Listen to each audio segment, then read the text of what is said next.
Bien, para hablar un poquito de historia, esto creo que ya lo habíamos visto. Frederick Sanger en el 57 determina la secuencia de aminoácidos, ¿sí?, por secuenciación de la insulina. Luego desarrolla el método de secuenciación, ¿sí?, que lleva su nombre, Sanger, en el 75. Esta era la persona que le estaba contando al principio, cuando hablábamos del RFLP, Sir Alex Jeffries, ¿sí?, desarrolló la técnica de RFLP,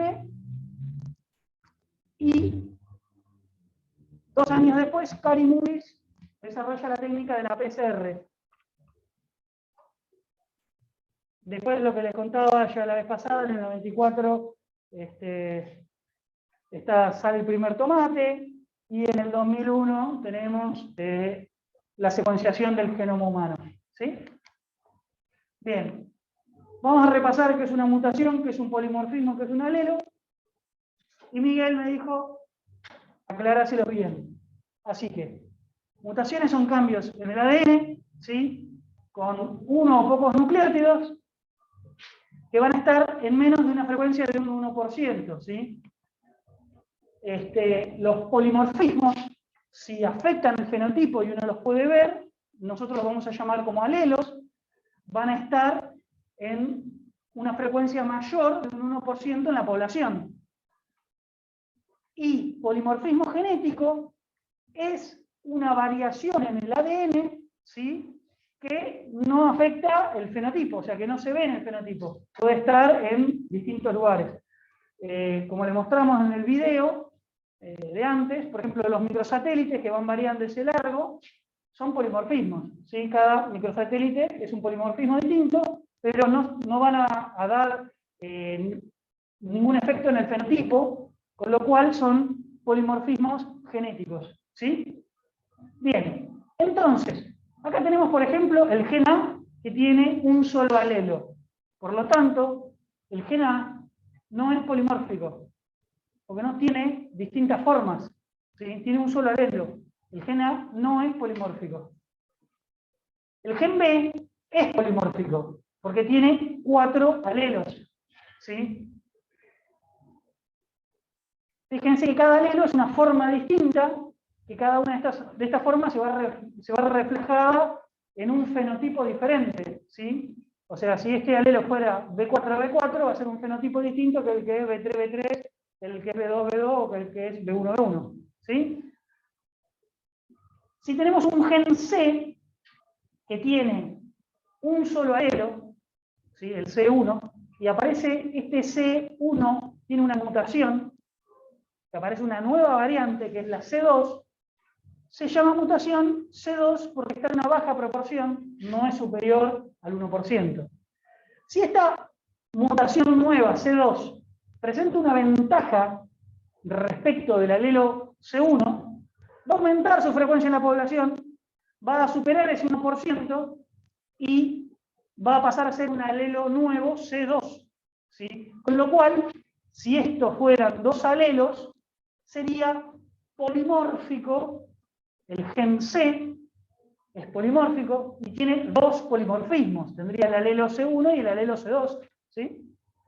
Y sería, entre comillas, más polimórfico que el gen A, porque el gen A tiene uno solo, no es polimórfico, y sería menos polimórfico que el gen B, porque el gen B tiene 4 respecto de este que tendría 2.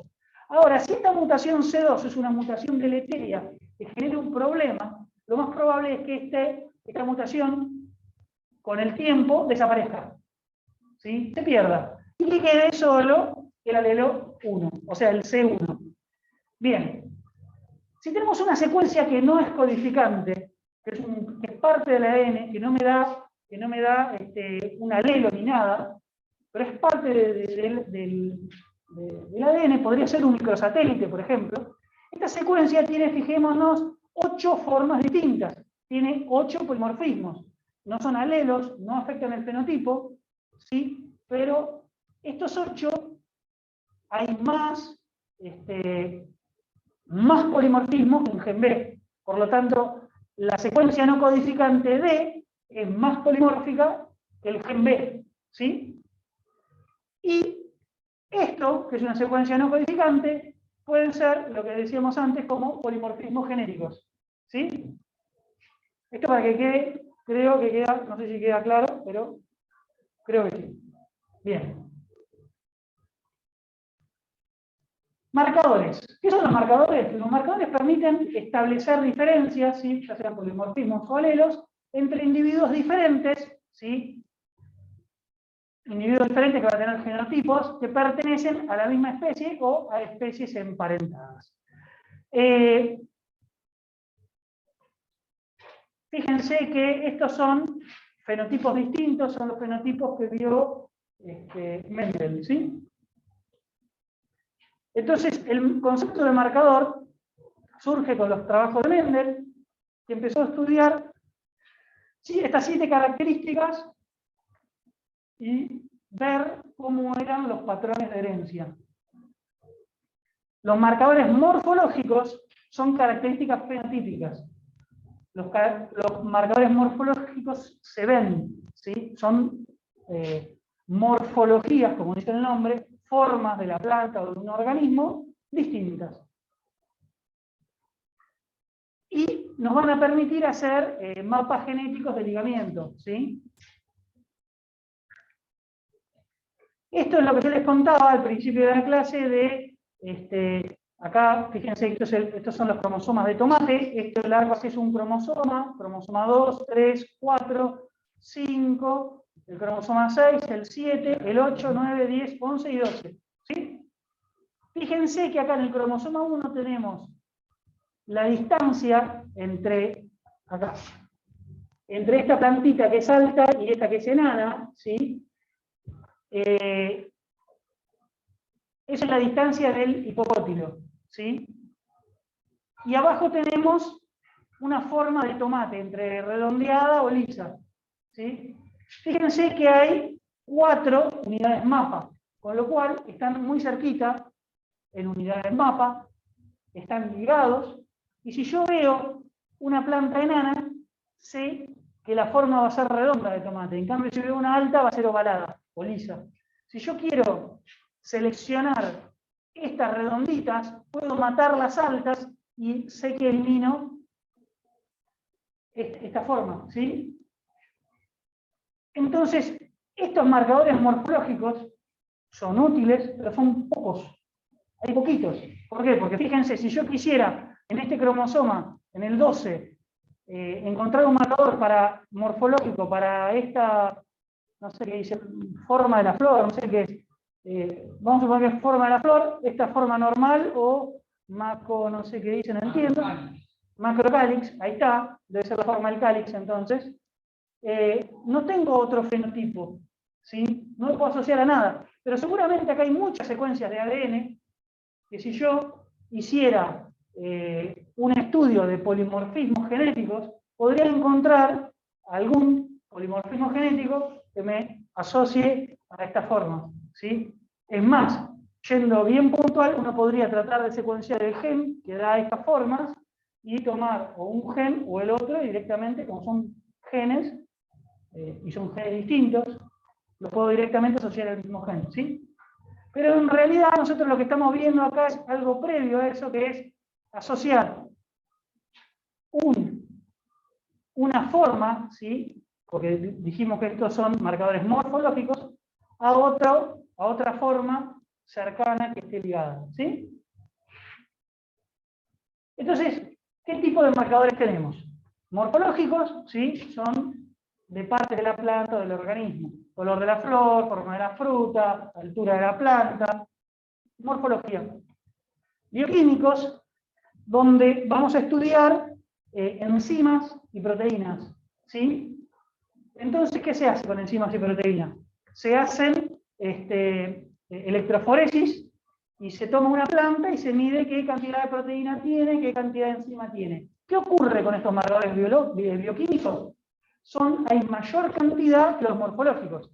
Pero, si ustedes comieron mucho, seguramente van a tener más proteínas y más enzimas que si comieron poco, si algo, ¿sí? Entonces, esto va a variar mucho con el ambiente. Un marcador bioquímico va a variar mucho con el ambiente. Por lo tanto, no es tan repetible o reproducible. Un marcador morfológico también va a variar mucho con el ambiente. Un marcador molecular, que es ADN, el ADN no varía. Entonces, al principio, cuando no había otro marcador, se usaban los morfológicos, que eran pocos. Luego se conocieron los bioquímicos y se empezaron a usar los bioquímicos porque había mayor cantidad, porque se pueden medir todas las enzimas, se pueden medir proteínas, ¿sí? Entonces ya tenemos un montón piensen que los genes van a estar generando enzimas, proteínas, ¿sí? Entonces es como medir un gen. Pero si ese gen está apagado, va a ser una cosa, y si está encendido va a ser otra, porque va a estar presente la enzima o no, ¿sí? Ahora, el ADN va a estar siempre, ya sea una semilla, ya sea una planta, ya sea la fruta, siempre va a ser el mismo ADN y no va a variar. Con lo cual, hoy se usan los marcadores moleculares, ¿sí? Que son diferentes genes, o sea, polimorfismos de genes o secuencias codificantes a nivel de ADN. Permiten, esto que le contaba Miguel, que es la selección asistida por marcadores, ¿sí? Que es una selección temprana. Es decir, yo si sé que voy a tener un gen que me da mayor rendimiento o una fruta de tomate grande, yo puedo tomar la semilla, hacerle una pequeña muestra, hacer una detección, ¿sí? Ya sea por microsatélite o por PCR o por lo que sea que tenga como marcador, ¿sí? Y determinar si esa semilla me va a dar una planta con fruta de tomate grande o no. Con lo cual, antes de sembrarla, ya la puedo estar descartando o eligiendo para sembrar. Esto es muy importante, ¿por qué? Porque en vez de estar sembrando en un lugar enorme, puedo sembrar 100, 200 semillas que sean justo las que yo quiero. Y como Miguel les decía, en vez de tomar una característica sola, yo puedo agarrar un gran número de semillas, fijarme muchos marcadores y cultivar 100 o 200 plantas que solo tengan, esas 100 o 200 plantas tengan esos 20 o 30 marcadores que yo quiero. Con lo cual hice una selección muy rápida y temprana para características de interés, ¿sí?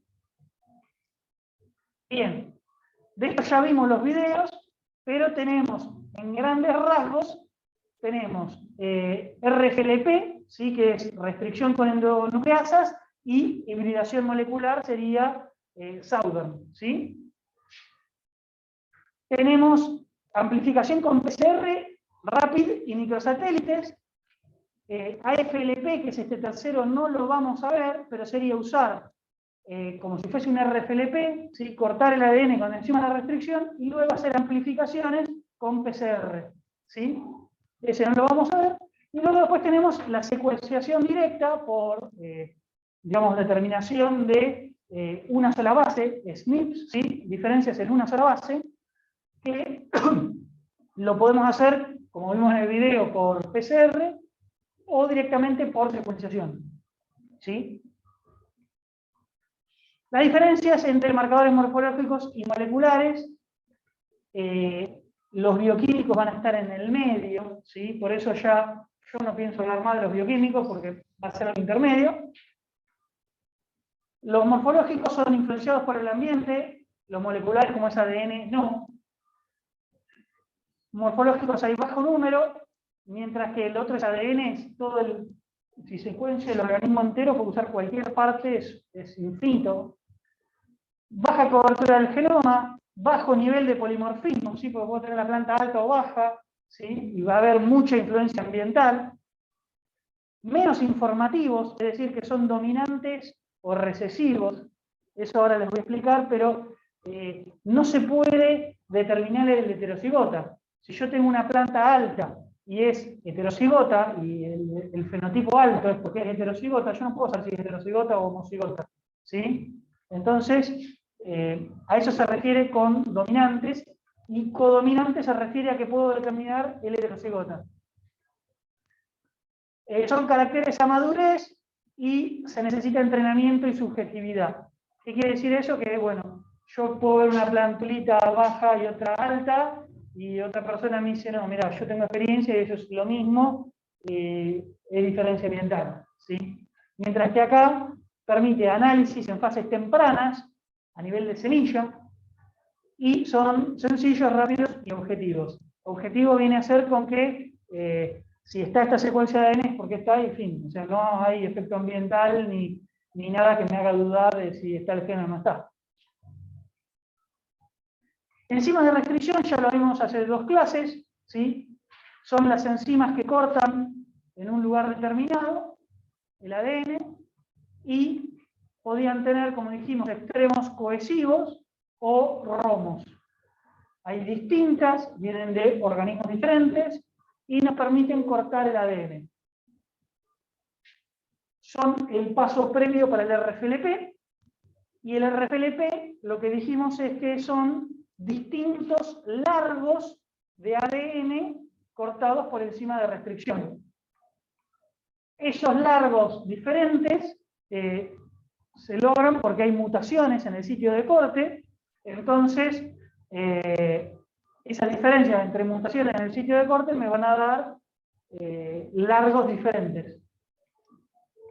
Tenemos los videos que ya los vimos. RFLP, como dijimos, es enzima de restricción y electroforesis en agar, ¿sí? Y después el Southern sigue desde el RFLP con lo que sería marcando con una sonda radiactiva el gen que queremos. Southern detecta ADN, Northern ARN y Western proteínas. Este sería el RFLP, fíjense que se extrae ADN, se separan por electroforesis y se visualiza acá con bromuro de tirio. Si ustedes van a hacer un Southern blot, esto no lo visualizan con nada, y siguen, hacen la transferencia a la membrana, que es lo que, esta transferencia es lo que sería el blotting, ¿sí? Que es pegarlo a la membrana, y luego se visualiza por una placa radiográfica las bandas donde detectó el gen, ¿sí? Fíjense, acá el A y el B son iguales, perdón, el A y el testigo son iguales y el B es diferente, ¿sí?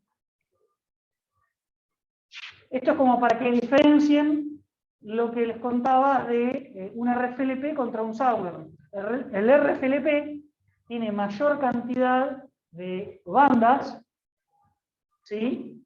Y para que ustedes vean, acá se hace la sonda, y tenemos que la sonda va a pegar en este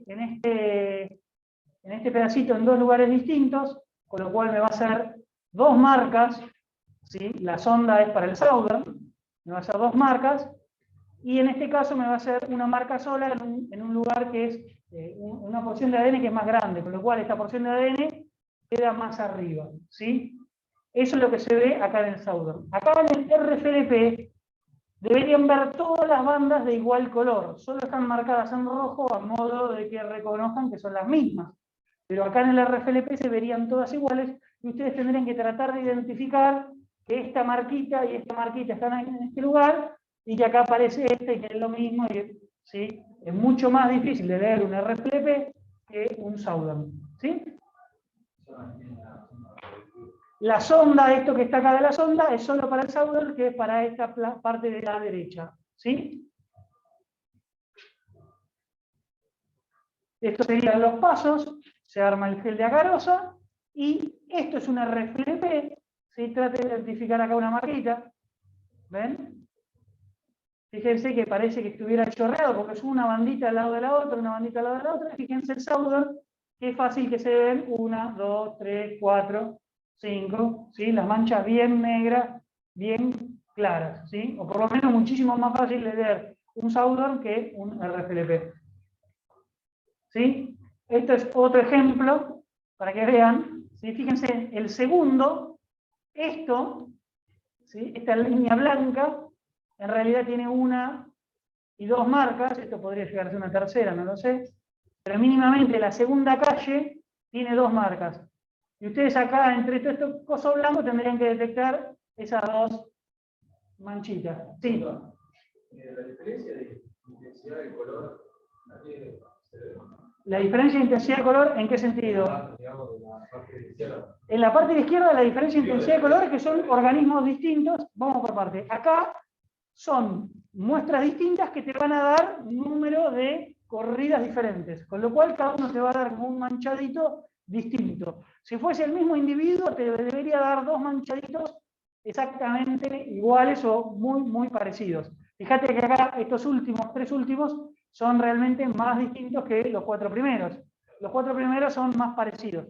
Así todo, es más fácil visualizar un Southern Blot. Fíjate acá el anteúltimo, el manchón negro que tiene.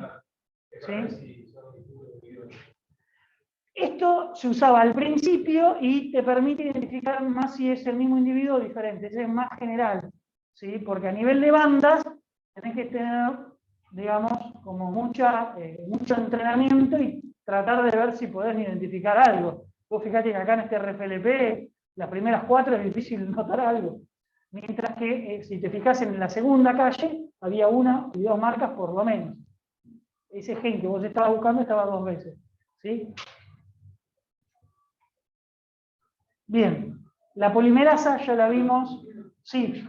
¿Cada marca es un gen individual o son cortes? Podría ser dos cosas, que sea un gen individual o que justo se haya cortado en el Southern, se haya cortado ese lugar al medio y que la sonda pegue en los dos costados. ¿Sí? Lo que habíamos dicho antes.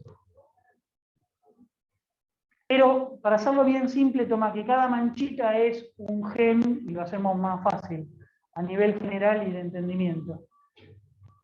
La reacción de la cadena de la polimerasa, la PCR, ya la explicamos hace creo que 2 clases atrás, pero para recordar es la amplificación de un segmento con 2 primers. ¿Sí? Tenemos la polimerasa TAC, el ADN, la muestra que queremos, las bases y los primers, y con mucha cantidad de ciclos, ¿sí? De diferentes niveles de temperatura. Ese ADN se abre, se generan a partir de los primers la secuencia, se amplifica, y luego de, fíjense, 35 ciclos tenemos 2 a la 36, o sea, 68 billones de copias de la misma secuencia. ¿Sí? Entonces se amplifica mucho y que a partir de una pequeña muestra de ADN se puede hacer detectar si estaba ese gen o no, y es la base, o lo recuerdo, porque es la base para las otras técnicas, la de RAPID, la de microsatélites. ¿Sí? Entonces, como les decía, RAPID está basado en PCR.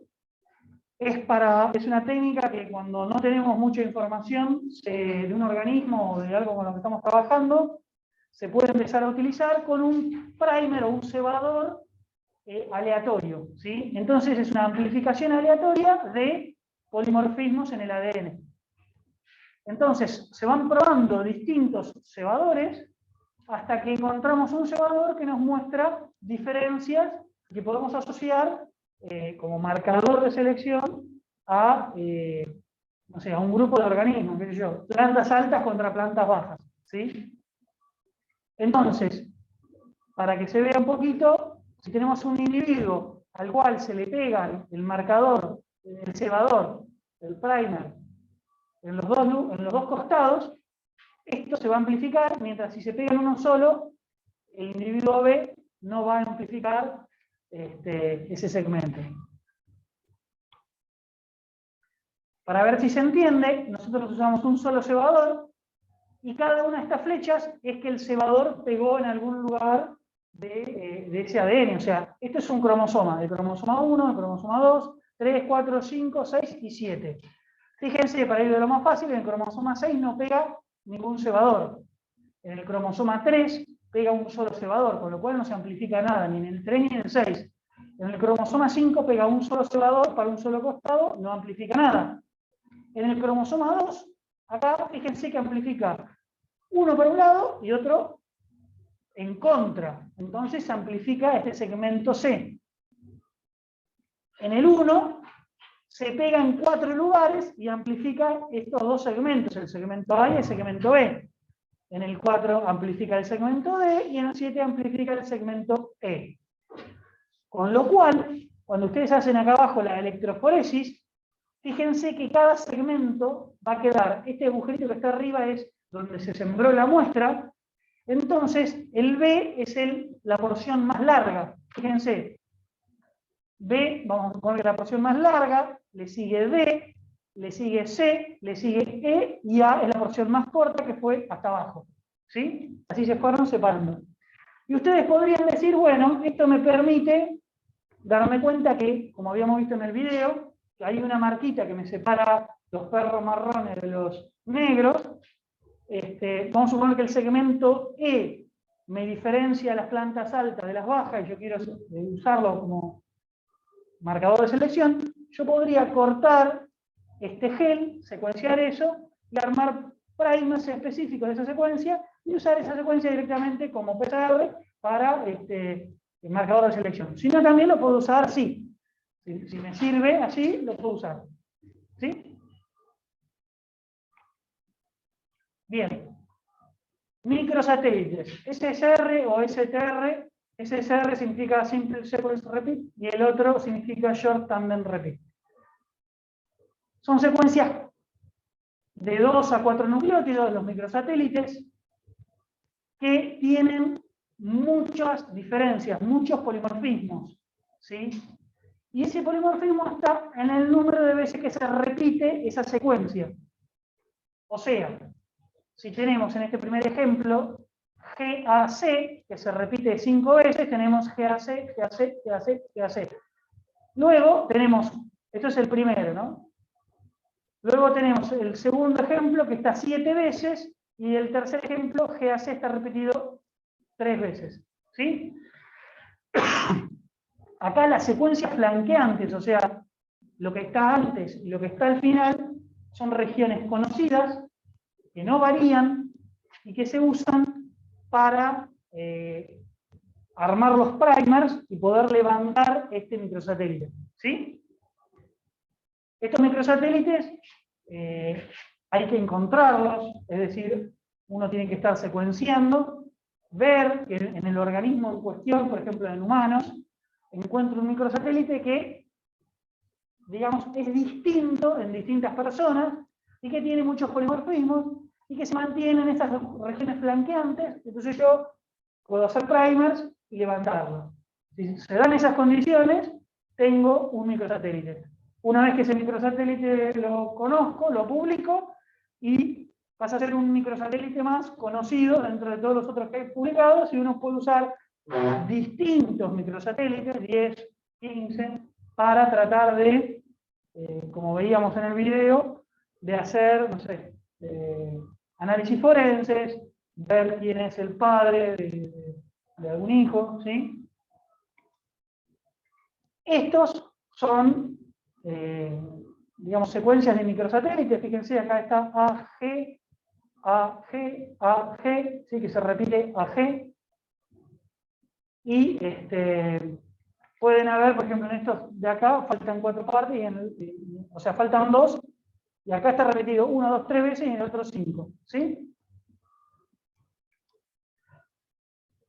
Bien. Los microsatélites, como les decía, están basados en PCR y son codominantes. El RFLP, el Southern Blot, son codominantes. ¿Qué quiere decir? Quiere decir que me permiten detectar o diferenciar el heterocigota del homocigota. ¿Sí? Quiere decir que me permiten marcar de manera diferente a cada uno de esos dos alelos. ¿Sí? Si tengo un alelo dominante y uno recesivo, puedo ver esa diferencia. Si tengo un individuo que es heterocigota, voy a tener unas marcas. Si tengo una homocigota, voy a tener otras marcas. Y si tengo el recesivo homocigota, voy a tener otra marca. El RAPID es dominante. RAPID no me permite, lo mismo que un PCR común, ¿sí? Un PCR común o RAPID, no me permite diferenciar el heterocigota. ¿Sí? Me permite determinar presencia o ausencia. ¿Está el gen o no? Entonces vamos a suponer que tenemos acá un primer microsatélite, ¿sí? tenemos 1, 2, 3, 4, 5, 6, 7, estos cuadraditos están repetidos 7 veces.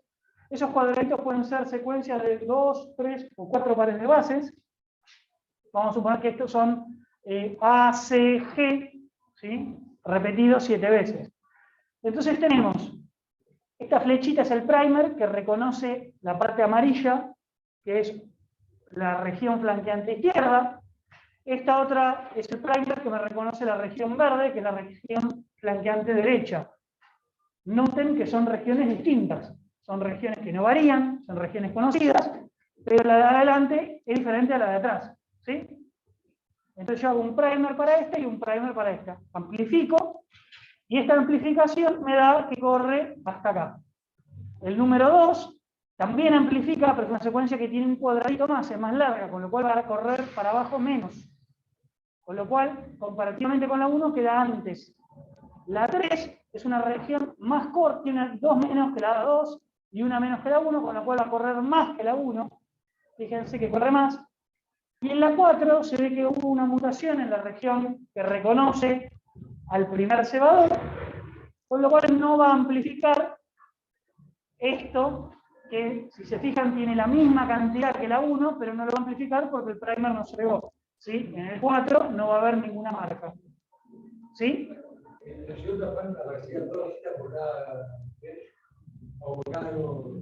Ahora vamos a ver individuos. Esto estamos viendo el ejemplo de cómo funciona. En individuos, ¿sí? Individuos que son diploides, este tiene 2 que son iguales y es homocigota, este tiene uno más corto y uno más largo, es heterocigota, este tiene uno más largo y uno más corto, es heterocigota, y este tiene uno largo y uno corto, es también heterocigota. ¿Sí? Entonces, el primero es homocigota y vamos a tener una marquita sola, porque los dos van a correr a la misma distancia y van a quedar en el mismo lugar. El segundo tiene una marca más corta que la del 1, con lo cual va a correr más, que es esta de acá, y la segunda tiene el mismo largo que la de 1, con lo cual va a quedar acá. El individuo 2 tiene 2 marcas, vemos que es heterocigota. ¿Sí? Esta primera es súper clave. Recuérdenla siempre. No solo para genética, esto es básico. El individuo 3 también tiene 2 marcas. Fíjense que son más cortas que el 1. ¿Sí? Fíjense que la del 3 es igual que la de este individuo 2, con lo cual 3 y 2 corren acá a la misma altura, estas 2 cortitas, y esta que es un poquito más larga, pero más corta que el resto, está acá. ¿Sí? En el 4 tenemos un heterocigota que es muy largo, ¿sí? Igual que el 1 y que el 2, entonces queda en el mismo lugar, y el otro, una mutación, no reconoce el sitio del primer, con lo cual no me marca nada, con lo cual yo acá podría pensar que es homocigota. ¿Sí? Yo podría pensar que es homocigota y que es parecido al 1. ¿Sí? Si uno anda en el nosotros podemos saber si es una PCR y un... Normalmente te vamos a decir qué es lo que es. Normalmente te vamos a decir si te damos, porque hay muchos análisis, como para que yo te dé una electroforesis y te diga, dígame qué es. Claro. Nosotros te vamos a decir, esto es un PCR, esto es una RFLP, y analice los resultados, te vamos a preguntar algo. Pero, ¿sí? Bien. Si somos cigotas, sabés que son los dos iguales. Acá, bueno, es una aproximación. No hay nada que sea... O sea, pero esto, es mejor saber esto que no tener información. Y normalmente esto así, digamos, no va a estar ocurriendo siempre. Igualmente vos, si a este lo usás para cruzar, vas a ver después, si autofecundado, vas a ver que cambia el fenotipo, o sea, no vas a hacer esto y listo. Vos vas a hacer esto primero, por ejemplo, si esto es para seleccionar individuos de forma temprana, vos seleccionás al 4 pensando que es igual al 1, y decís yo quiero el 1 y el 4 porque son los que tienen las características que yo busco, y cuando hagas cruzamiento vas a ver que los hijos del 4 te van presentando diferencias, y en el próximo ciclo lo eliminarás. ¿Sí? Pero es preferible, en vez de sembrar estos 4 individuos, sin saber cómo van a ser, ya con el 4 y con el 1 sabes que te acercaste más. trabajás la mitad porque en vez de 4 sembraste 2 y son más eficientes y vas avanzando mucho más. Para que detecte y para que aparezca acá la muestra. Exacto. Exacto. Porque esto también se visualiza con un bromuro de tidio. ¿Sí? Entonces vos pones bromuro de tidio y como la muestra es muy chiquitita, no marcarías nada. Eso es una diferencia importante con lo del RFP o Southern. Vos cuando, como el Southern no amplifica, vos necesitas mucha cantidad de muestra, recolectar mucha cantidad de muestra para que se te haga, para poder tener una cantidad de ADN mínima para que salga la detección en la muestra. ¿Sí? Mientras que con el PCR vos podés tener una pequeña cantidad y amplificarlo y tener el dato. Las visualizaciones son normalmente con bromuro de tidio. Sí. Sonda es para Southern Blot y es radioactiva y ya lo mirás con la radiografía. Sí. Porque ves el heterocigota. Por ejemplo, en el 2 ves una marquita acá y una marquita acá. Cada uno de los dos alelos, cada uno de los alelos son diferentes. ¿Sí? Vos fíjate que acá marcas uno y acá marcas otro. En el mismo individuo hay dos marquitas. Si vos, vamos a suponer que vos haces una PCR común. ¿Sí? Haces una PCR común. La PCR solo va a amplificar de todos estos un tipo solo. ¿Sí? Vos decís, yo quiero un determinado gen, una determinada secuencia, y esa secuencia puede estar o no. Entonces, si la secuencia está, como es la misma, tenés COVID, exacto. Si la secuencia está, la amplifica. Eso es PCR. Esto también se amplifica con PCR, pero te permite reconocer justamente porque vos estás viendo distintos largos, ¿sí? Te permite reconocer las distancias que es heterocigota, ¿sí? O sea, como acá tenés en un mismo individuo dos marcas, el 2 y el 3, fíjate que son heterocigotas, ¿sí? Sí. Sí.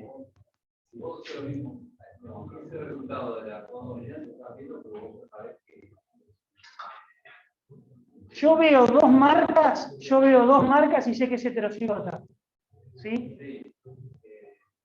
Pero es una heterocigota dominancia. Al recesivo no lo verías. El recesivo no, o sea, el recesivo puede ser otro distinto. Este podría ser dominante y este podría ser recesivo. ¿Sí? En el individuo 2, este podría ser dominante y este recesivo. ¿Sí? Lo veo como marquita, porque son genes distintos. El homocigota recesivo, si fuese, ponele que es un homocigota dominante, ¿sí? Veo una sola marca. Ahora ponele que hay, este fuese homocigota, pero cortito, yo vería una sola marca acá, no vería esta. ¿Sí? Esta de acá arriba, en el 2 no la vería. Si fuese homocigota y cortito, no la vería. Ok, déjame avanzar y después lo importante es esto. Te permite diferenciar cada alelo. El combinante vos ves cada alelo. Entonces, como los dos alelos son iguales, ves una marca sola. En el 2, como tenés alelos distintos, ves uno acá y otro acá. En realidad no son alelos, son polimorfismos genéticos. ¿Sí? Son polimorfismos genéticos, pero ves uno acá y otro acá. A grande y a chica, si querés. ¿Sí? Polimorfismo genético, uno acá y otro acá. ¿Sí? Como son mucha cantidad, hay mucho polimorfismo. Es como si fuese un alelo múltiple. ¿Sí? Fíjense, esto es como para que se entienda que el microsatélite tiene mucha cantidad de repeticiones, que hay muchos que son polimórficos, y cómo corren. Por ejemplo, este tiene uno solo, es cortito, si yo lo siembro acá, corre lejos. Este que es más largo, si yo lo siembro acá, corre poco. Y en función de la cantidad que tienen de repeticiones, se arma una secuencia más larga o una más corta. Cuanto más larga la secuencia, menos corre en el gel. Cuanto más corta se va haciendo, más corre en el gel. ¿Sí? En este caso son todos homocigotas, y es para no estar haciendo todas marcas y no se entienda nada. Exactamente. Es para que se entienda que estos homocigotas son largos, corren poco, este homocigota son cortitos, corren más. Tendría dos marcas. Si yo tuviese un heterocigota 10-1, acá sería 10 y una marca en 1. ¿Sí? ¿Quedó claro? Si fuese, no sé, 5-6, tendría una marca acá y una acá. ¿Sí? Fíjense, acá con este ejemplo capaz que lo solucionamos. Tenemos dos individuos, una madre y un padre. La madre tiene dos alelos y el padre también tiene dos alelos, o polimorfismos distintos, genéticos. Acá tiene 3, acá tiene 5, el padre tiene 2 y tiene 1, 2, 3, 4, 5, 6, 7, 8. ¿Sí? 2 y 8, 3 y 5. Entonces, sabiendo esto, se cruzan y tenemos esta descendencia. ¿Sí? Fíjense, estas son las marcas de cada uno de estos M. M1 tiene 3, qué complicado, M3 tiene 2, M2 tiene 1, 2, 3, 4, 5, y M4, todavía no puesto en orden, ¿no? Pero bueno, tampoco están... ¿Sí? Entonces el más cortito es el que tiene 3. El que tiene 3 es este, acá, acá, acá y acá. ¿Cómo? Es el que corre más lejos, exacto, este es el más cortito, es el de 2. Fíjense que el padre tiene uno cortito y uno largo, cortito y largo. Y la madre tiene dos que son intermedios, el de 3, fíjense, 2, 3, 5, 8, ¿sí? Entonces acá vamos, 2, 3, 5, 8. Fíjense que este, el 1 tiene el 2 y el 5 de la madre. Este tiene el 5 de la madre y el de 8 del padre. Este tiene el de 8 del padre y el de 3 de la madre. ¿Van viendo? ¿Se entiende? Y fíjense cómo todos estos son heterocigotas. Y van a ser siempre heterocigotas porque los padres tienen todos alelos distintos. ¿Sí? Si yo hubiera otro más que las líneas fueran completamente distintas de ese patrón, no sería hijo. Exactamente. Si acá hubiera otro con uno diferente, o no sería la madre o no sería el padre. ¿Sí? Si hubiese un individuo acá que tiene una marquita acá y una marquita por acá arriba, es hijo de ninguno. Y si hubiera uno que tiene la marquita acá de la madre, pero tiene una marca de padre diferente, es de otro padre. ¿Sí? Claro, una cosa para ayudar. Habría más muñecos, si no digo que pasa más. Porque es una esponja. Es una esponja. Entonces, si vos querés pasar una partícula grande por la esponja, te cuesta más. Si pasás una micropartícula, pasa un montón.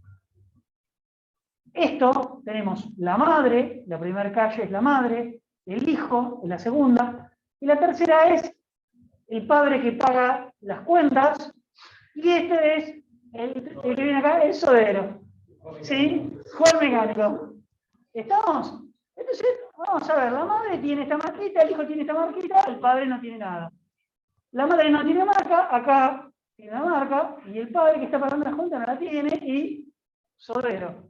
Bueno, vamos acá, el padre tiene esta marca, el hijo no tiene estas marcas. Fíjense que acá no las tiene cuando el padre las tiene.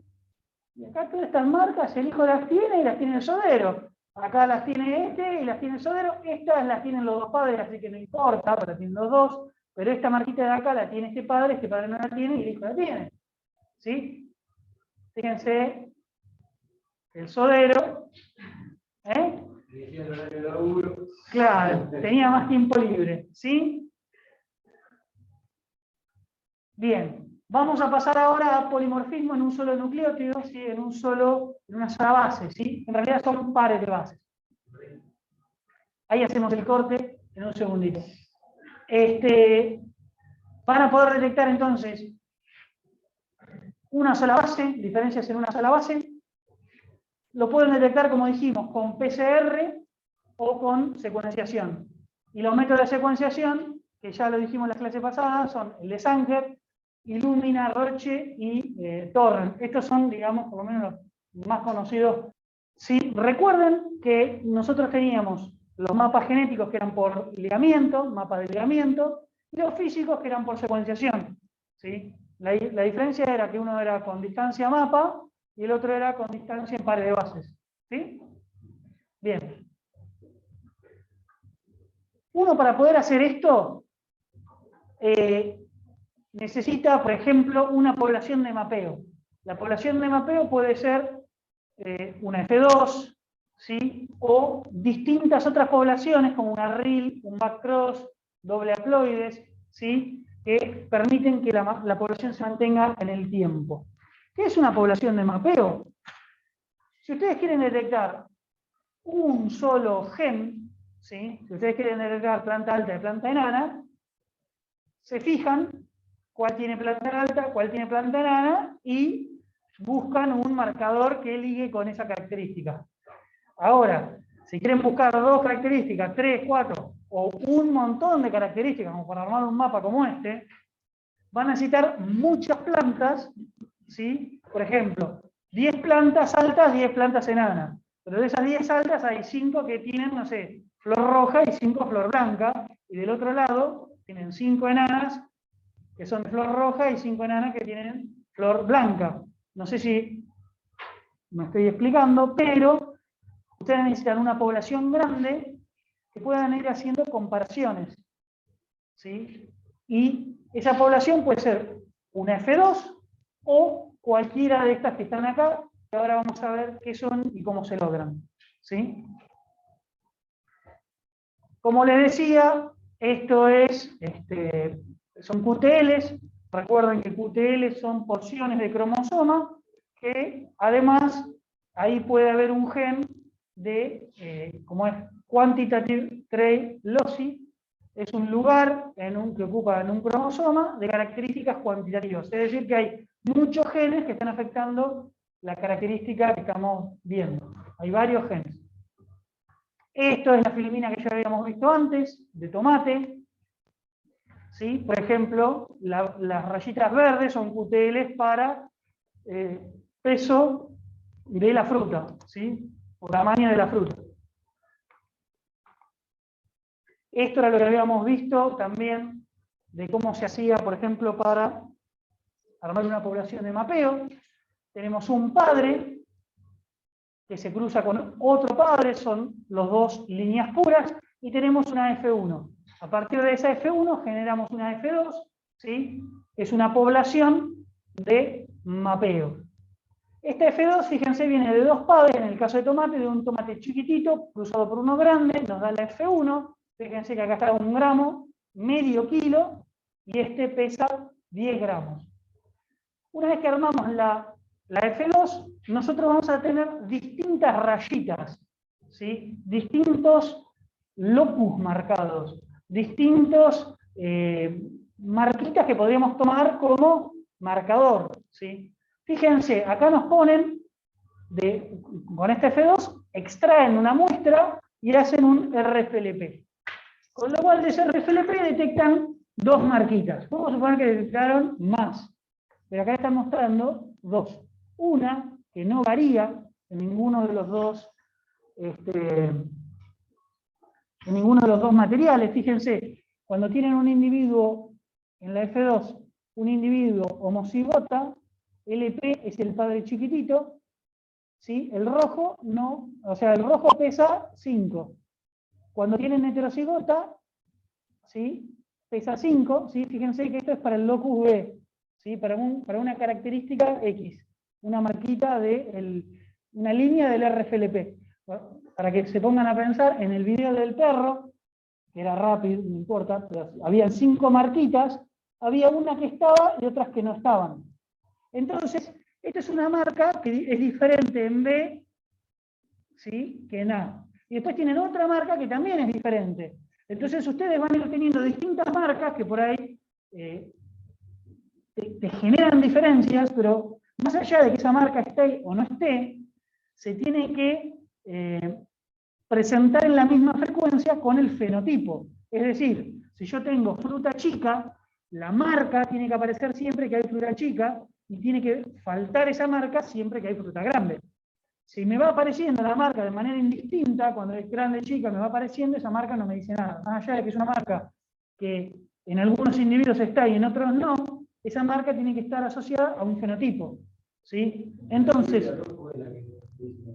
la roja, vos fíjate que está en una homocigota así y me da 5 gramos. Y en una homocigota así me da 5 gramos también. O sea que este B no me dice nada. Mientras que la marca azul, la línea azul, la A, cuando está acá me da bajo peso y cuando está en el otro me da alto peso. ¿Sí? Entonces, yo esta la podría usar como marcador de tamaño. ¿Sí? Igualmente, esto no explica todo el tamaño. Vos fíjate que cuando está acá hay 5 gramos más o menos y que cuando está en esta otra opción hay 20. Explica una diferencia de más o menos 15 gramos. ¿Sí? ¿Por qué? Porque es un gen solo de características cuantitativas. Es decir, que va a haber varios de estos, varios genes, que van a ir explicando incrementos en el rendimiento, en el tamaño de la fruta. Cuando hoy estás viendo genes nutritivos, habría un montón de marcas. Tendrías que haber varias marcas y si tenés suerte, encontrarías, no sé, 5 o 6 que justo te peguen con cada... claro, y que te den los 500 gramos de diferencia. Eso sería ideal. Lo más normal es que encuentres varias y que te expliquen la mitad. Sí, que a 200 o 250 gramos, y bueno, ya con eso por lo menos empezás a seleccionar si querés tamaño de fruta, por esos 5, y ya sabés que partís de fruta de 250 gramos para arriba. ¿Sí? Después harás otro tipo de selección. ¿Sí? Ahí estaba marcando, digamos, el azul. Y fíjense que acá tienen distintos FW1, FW12. Fíjense que todas estas son zonas donde hay marcas distintas que están asociadas a algún gen. ¿Sí? Y algunos de estos, o todos estos, explican parte del tamaño de la fruta, o del peso de la fruta. Este es el cromosoma 1, este es el 2, el 3 y este es el 11. ¿Sí? Los otros cromosomas no deben tener genes que afecten el peso. Claro, no deben tener genes que afecten el peso. Por eso acá están poniendo solo genes que afectan el peso.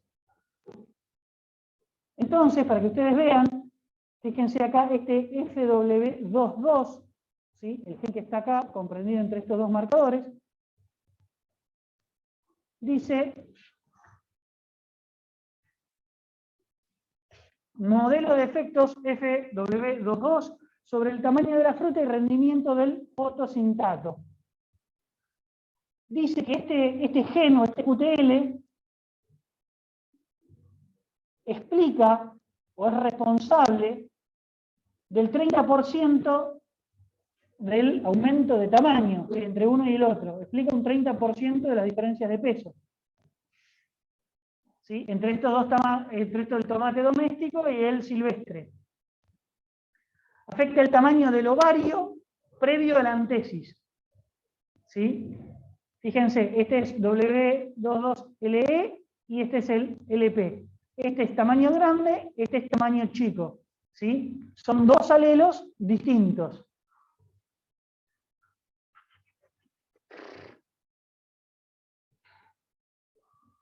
Fíjense, el tamaño de la fruta más grande en plantas, en estas, en la primera de arriba, aumenta la competencia dentro de la inflorescencia.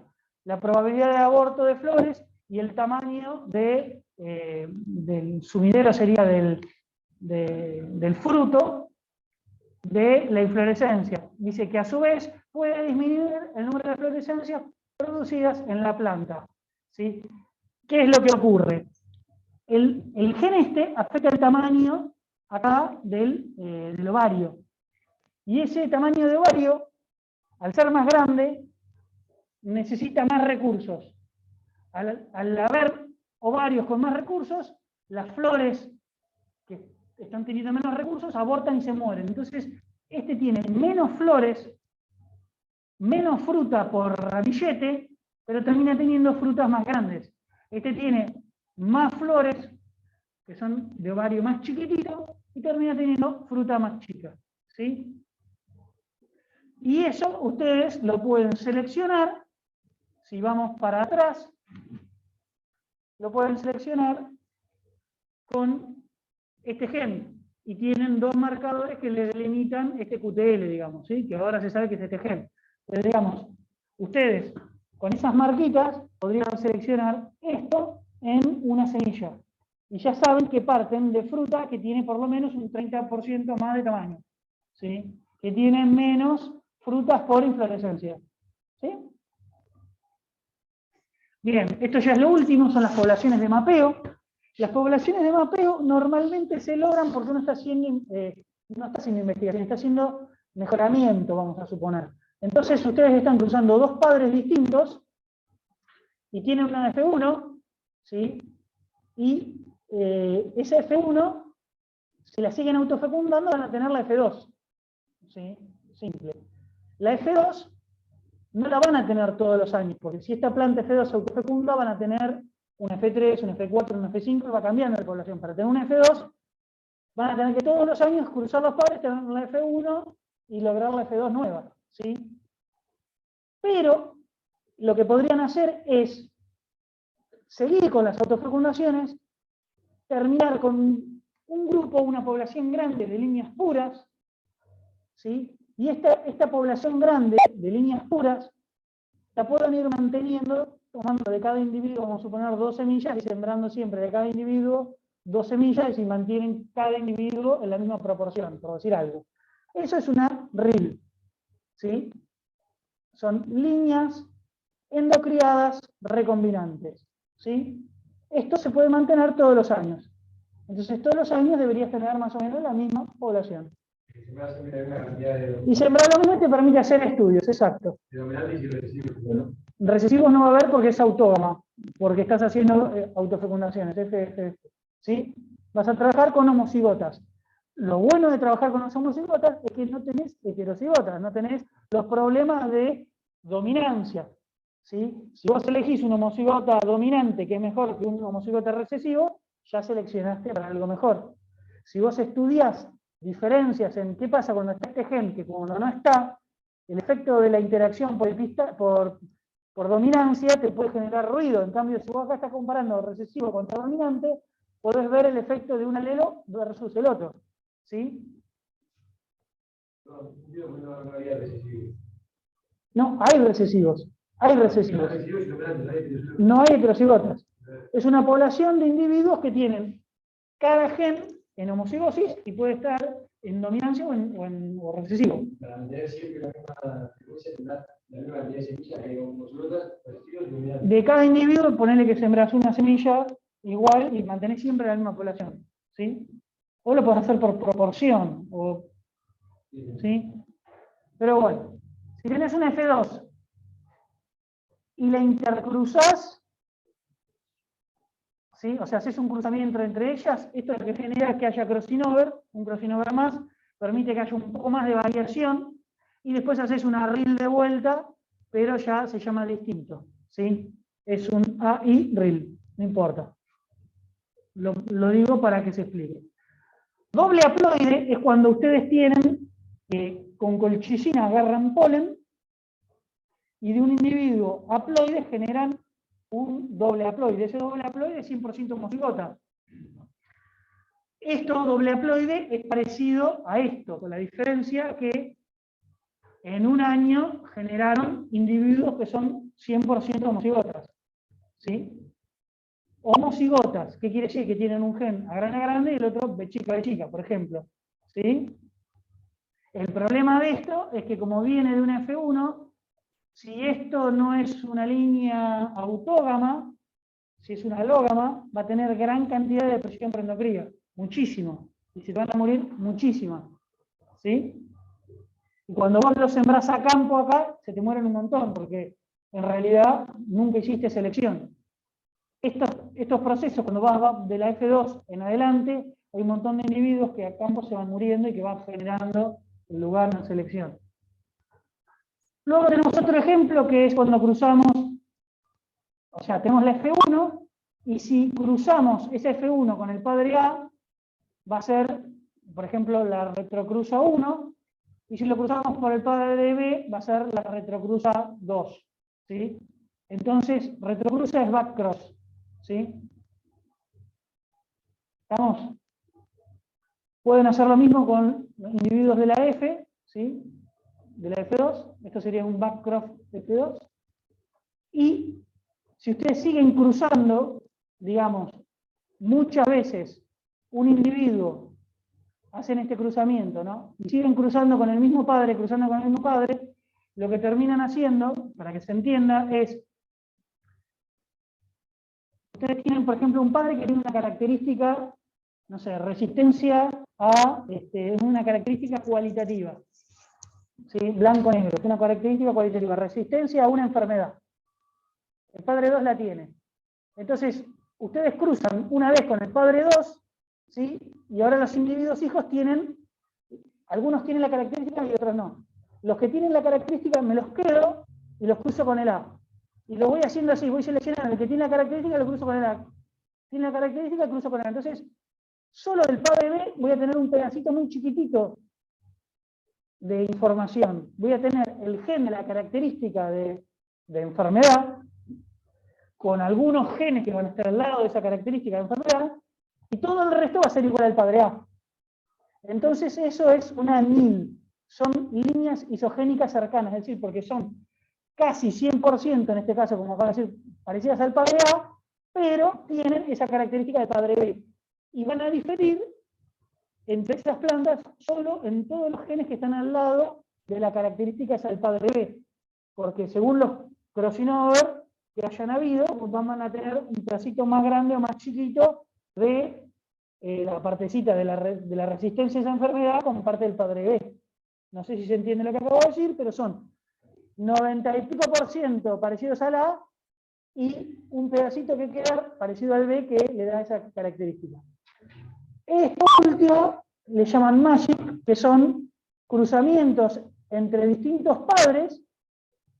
El hijo los cruzan entre ellos y después se generan autofecundaciones que van a dar combinaciones, o sea, esta población te da una mezcla muy grande digamos, de todas las características. O sea, la idea es mezclar muchas características distintas y armar todas plantas que tengan toda esa información combinada para ver si pueden hacer estudios o sale alguno que sea muy bueno y después a partir de ahí mejorás. Pero todo esto primero se trata de hacer para incorporar alguna característica a nivel de mejoramiento. Y después que estas poblaciones que uno ya las tiene, las puede usar para estudio, ¿sí? También uno puede agarrar y decir, bueno, voy a estar 10 años haciendo esta población para hacer algún estudio, pero lo más lógico es estar haciendo un mejoramiento. Por ejemplo, acá, como les dije, tenés un padre A muy bueno, que no tiene una resistencia a la roya de la soja X, y de esta manera, por backcrossing, le incorporás esa resistencia. Y después si alguien quiere con esa población hacer algún estudio, tiene estas NILs, ¿sí? Que podés hacer algún estudio. No sé, habrá que ver en qué. Esta es la última filmina. Fíjense, nosotros tenemos marcadores que son codominantes, como RFLP o SAUDA.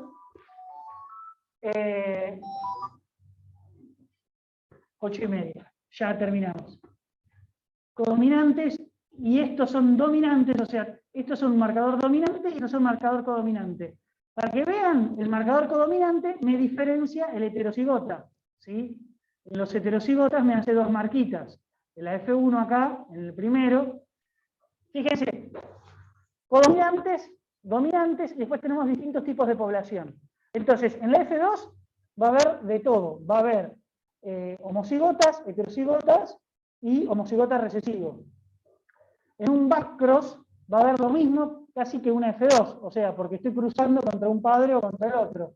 Y estoy cruzando el heterocigota, entonces voy a tener homocigotas y heterocigotas. Ahora, en estas, doble haploide, RIL o NIL, son todas poblaciones que termino teniendo individuos homocigotas, sin heterocigotas. Por eso, fíjense que acá los individuos que aparecen son homocigotas. Acá tenemos homocigotas y heterocigotas, homocigotas y heterocigotas. Ahora, acá cuando tengo un marcador dominante, yo no puedo saber, fíjense que es A raya. Yo sé que este es dominante, pero no sé si es heterocigota el 1. Mientras que acá, con un marcador codominante, puedo saber que es heterocigota. ¿Sí? Me hace 2 rayas. Fíjense, los marcadores dominantes, Rapid, PCR, estoy pensando, esos dos, solo voy a tener presencia, ausencia, presencia, ausencia, presencia, ausencia. ¿Sí? Y cuando tengo presencia, no sé si es dominante o heterocigota. Acá lo mismo. ¿Sí? Este de abajo sería igual, y en este de abajo, como yo sé que son líneas puras, ¿sí? Como yo sé que no hay heterocigotas, si veo una banda sé que es homocigota dominante, y si veo la otra sé que es recesivo. ¿Sí? Y acá tengo presencia, ausencia, porque el marcador es dominante. Esa es la bibliografía.